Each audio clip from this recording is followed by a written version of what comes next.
बच्चों की जिद पर उन्हें गिरगांव चौपाटी ले गई।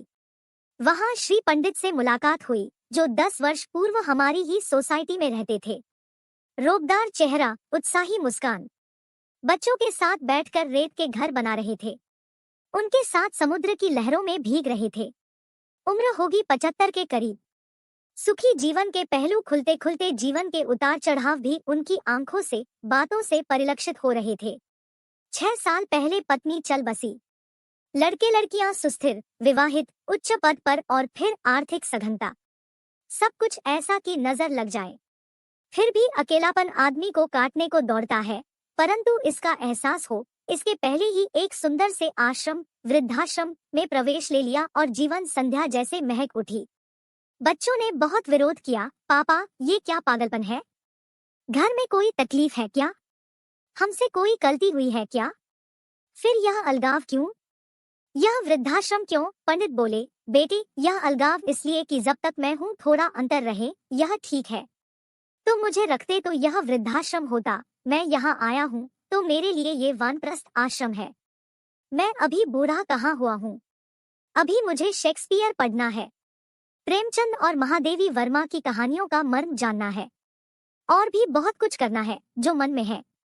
मुझे फिर बंधन में मत बांधो, और यदि कहें तो वो एक फोन की दूरी पर है, या फिर उनके लिए मैं इस दुनिया में हूं ही नहीं। यह सब बताते बताते वे हमें नारियल पानी वाले के पास ले आए।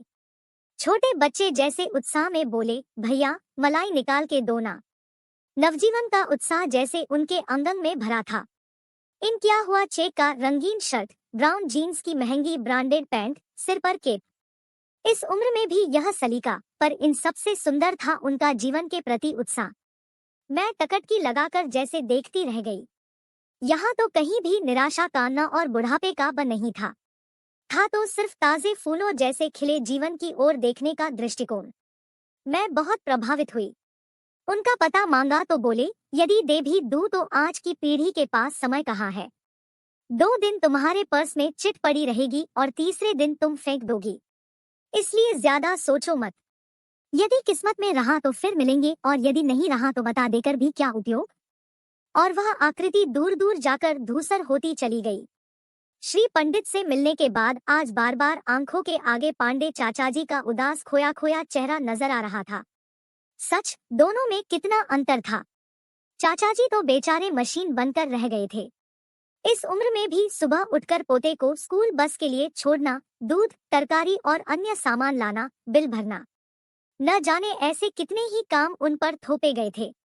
रिटायर्ड की तख्ती जो लगी थी उन पर कामों की फेहरिस्त हनुमान की पूंछ की तरह दिनोंदिन बढ़ती जाती थी। परेशान हो गए थे। संघर्षों और पैसों की कमी से उनके कंधे 50वां वसंत पार करते करते ही झुक गए थे।